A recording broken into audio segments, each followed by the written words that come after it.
Isang maulang hapon mga kabayan. Yan, lakas na naman ang ulan dito sa amin.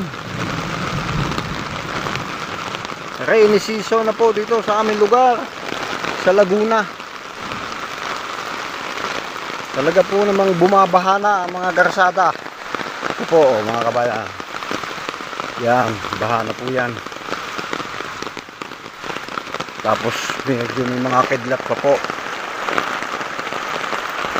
Medyo kinukubli ko ang cellphone at baka tamaan ng kidlat.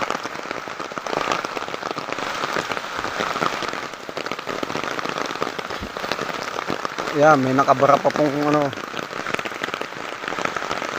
may nakabara pang halaman.